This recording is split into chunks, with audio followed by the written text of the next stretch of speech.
I've always gardened, and I've always loved eating out of my garden. And I've just taken an agriscaping course, which is to teach you how to grow edible, elegant landscaping.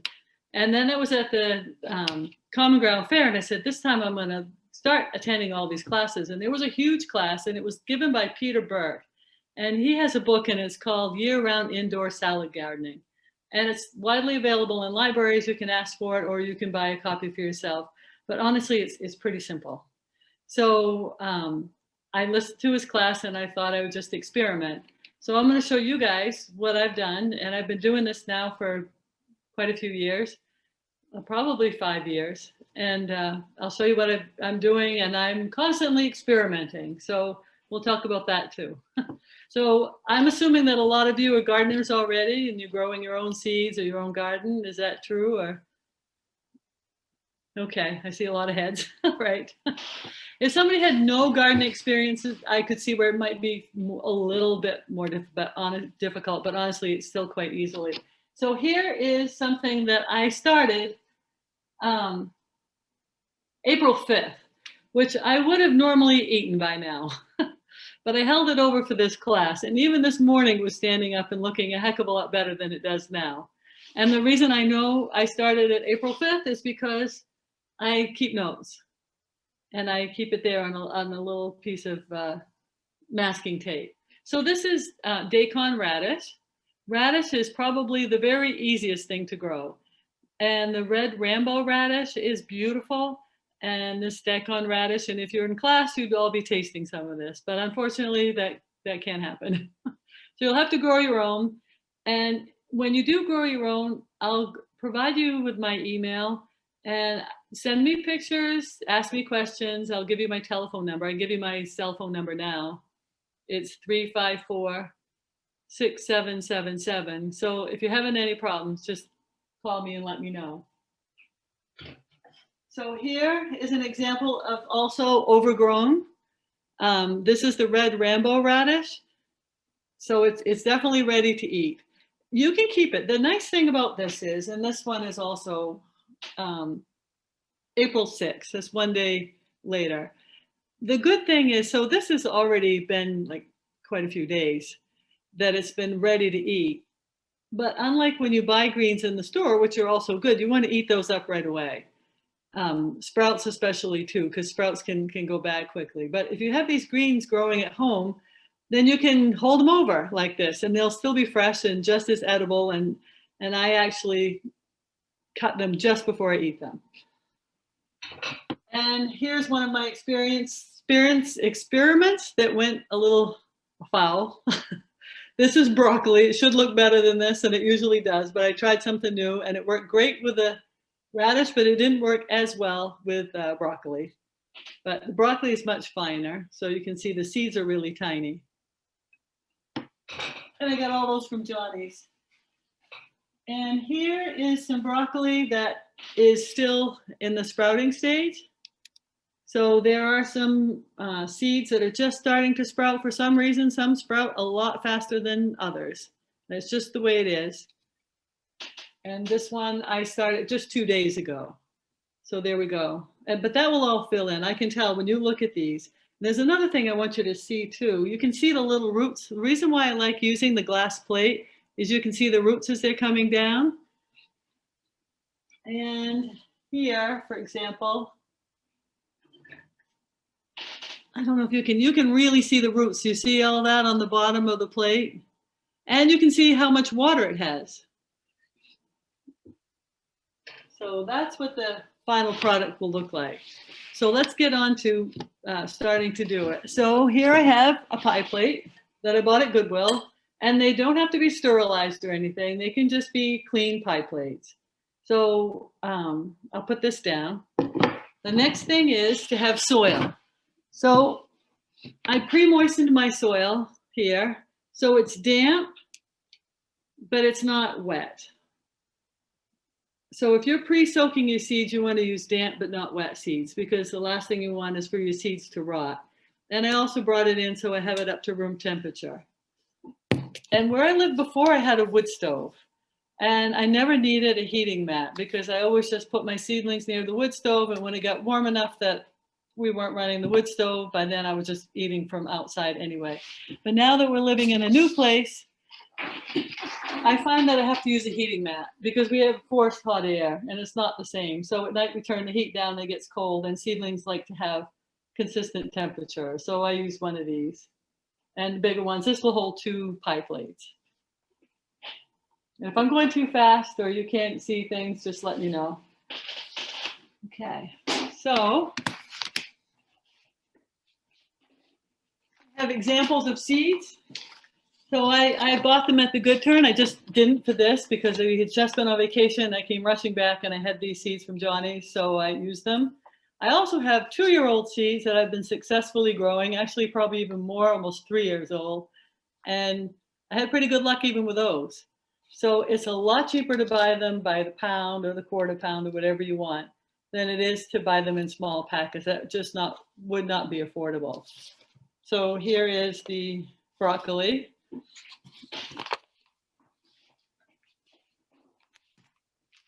Here's another company that I brought from in the past. It's called Seeds Now. So the important thing is to get things from a company where you trust that the seeds will be good and viable. I guess Peter Burke has had a lot of trouble with some companies buying seeds that weren't viable. I've had really good luck with the seeds that they sell at the Good Turn. They had a spicy sprouting mix.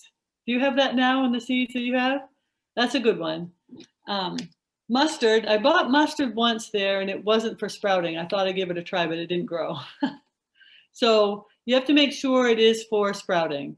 And mustard is great because you put that in a sandwich and it's to die for. Adds a lot of flavor. All right, so the first thing you do, and if you like, you can do it along with me. That if you were in class, that's what I'd have you do, is to bring all your things and follow along.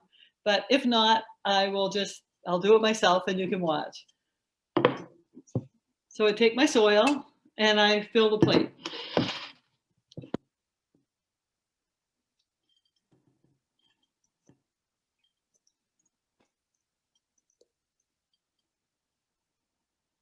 Oh, shoot. Actually, let me go back. The soil, you have different types of soil that you can use, and I forgot to mention that. So I'm going to bring this around so you can see it. It's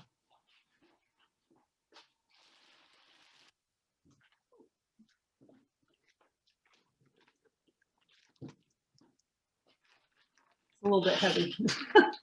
Can you all see? It's that Bar Harbor blend. You can get it at most, greenhouses. Plants Unlimited has it. A lot of places have it. And it's the Bar Harbor blend. And Peter Burke, I haven't tried. I followed his directions. He said, don't buy soil with fertilizer in it. He said he recommends using some soil and some compost. But I found that this is really good. It has seaweed in it, has everything you need. So if you use this, it's really all you need to put into your plants.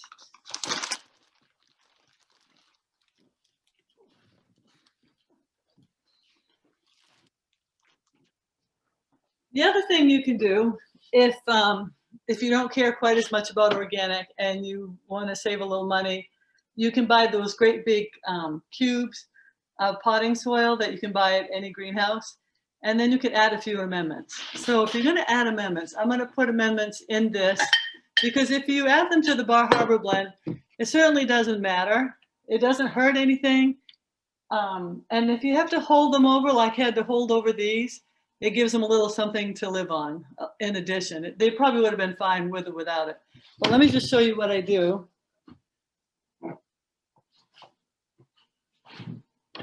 Now, Peter Burke does not recommend this, but I found it works really well. It's fertilizer right here in Maine. It's from a Maine company called Ocean Organics. And they only sell, and I'll put this in the notes too, so you don't have to write all this down. I'll send you the notes about what to do. They sell in a 50-pound bag, so I put it here in a jar. And what I do is I take this. I don't want to burn my plants or anything, but I just take a little bit, well, this is a tablespoon. So I just take a little bit here on the end of the spoon, and I just kind of sprinkle it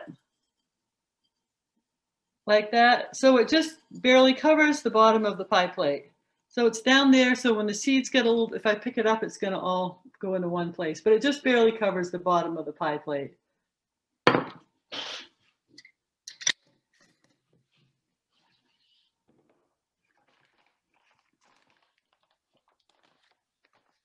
And here is seaweed meal. So especially if you're using the Pro Mix. If you use the Pro Mix, you absolutely have to use the fertilizer and the kelp. I've tried just the kelp without the fertilizer and it doesn't work. So if you want the address of Ocean Organics, or if you've got something similar that is gentle and organic and has seaweed in it, that's good. I probably don't even need the kelp with this, but do it anyway.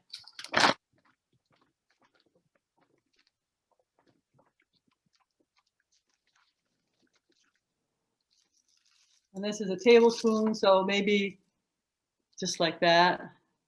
And so I'm just going to put that on the bottom of the pie plate like that. And so there we are. Okay.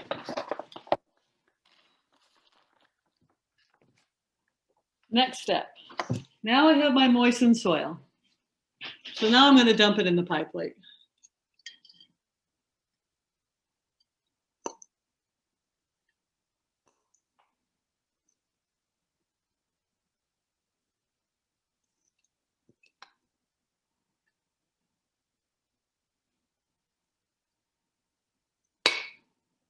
Yeah.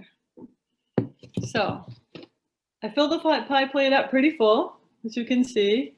And then maybe you want to flatten it down a little bit, especially if you're using pre-moistened seeds. Well, either way. So now it's just flattened down just a little bit to give a nice bed for your seeds.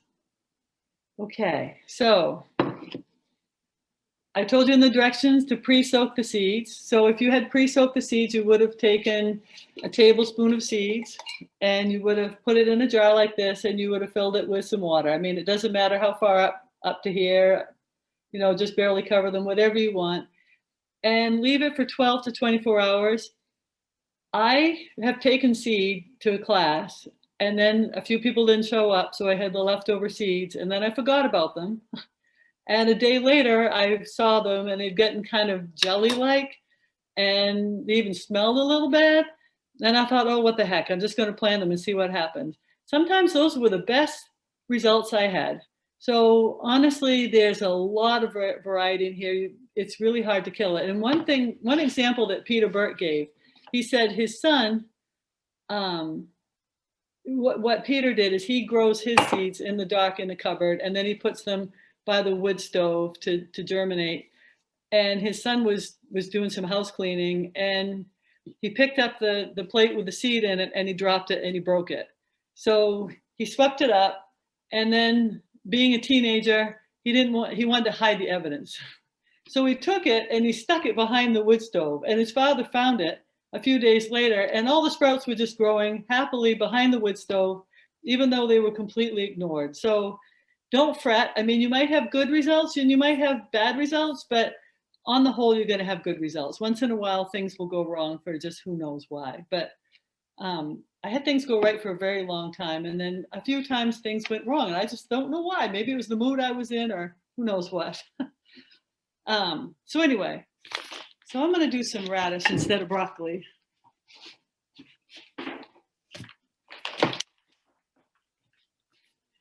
Now, the reason I'm going to be using dry seeds for this demonstration, because I just started doing that. And I did that with both of these and also with this broccoli here that doesn't look as great. So I'm going to use dry seeds here because it's easier to spread them. When you pre-soak them and they start to grow those little tails on them, then they're more delicate. And so when you start to spread them onto your pie plate, it's a little, you have to be careful not to break off the little tails and not to damage them. So but it works. But I thought, well, let's save a step and try this. So I did. So I take a tablespoon and I'll hold that up. Let me push this down here like that so you can see what I'm doing. That's better. So I'm just kind of sprinkling them around to get them kind of evenly. And you'll just see, depending on the size of the seeds, you'll want more or less. I try to make them even. So you can see that, I mean, that would grow, but it would be a little sparse looking, probably more like this broccoli here. So if you want it to be thick like these, so you really get a lot of bang out of your plate, then add another tablespoon.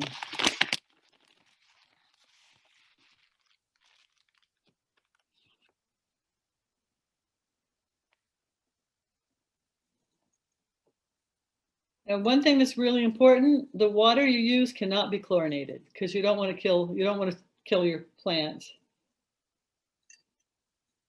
So you could use distilled water or something like that if you have tap water, or maybe you've got a filter or something that gets out the chlorination. So it can be a little hard to get them all spread out, but it's easy when they're dry. You just do your thing. And it doesn't matter if it's not perfect. I've been really anal in the past.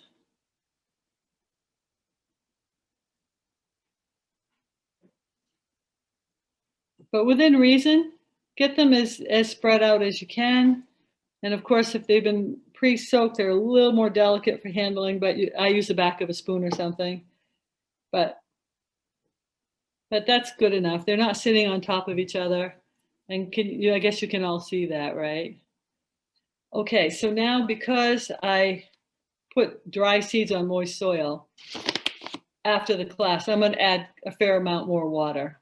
I mean, I can do it now if you want, just so you can see that it ought to be moist enough, because the house is dry right now. Well, less so now because it's gotten warm, but when the heat's on, especially hot forced air, this will dry out really quickly.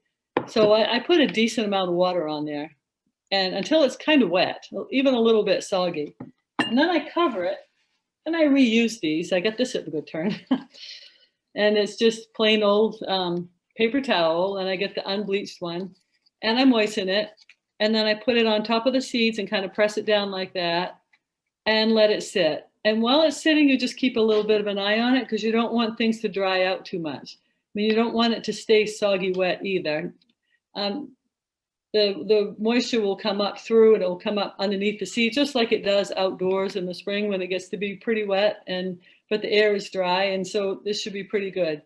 And before you take the paper off the top, like when you start to see that the paper is pushing up your seedlings, then that's time to take it off and then put it out in the sun and take it off the heating mat.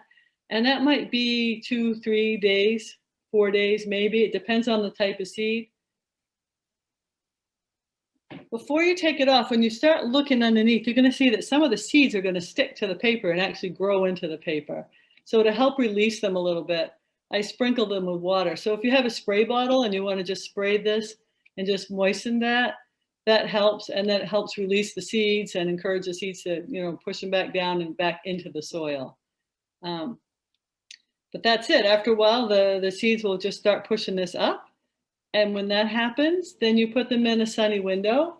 And as you can see, mine aren't directly in the window at this house, and they weren't at the other house either. But this window there, that's a south-facing window, and that's a west-facing window. So that's plenty of light.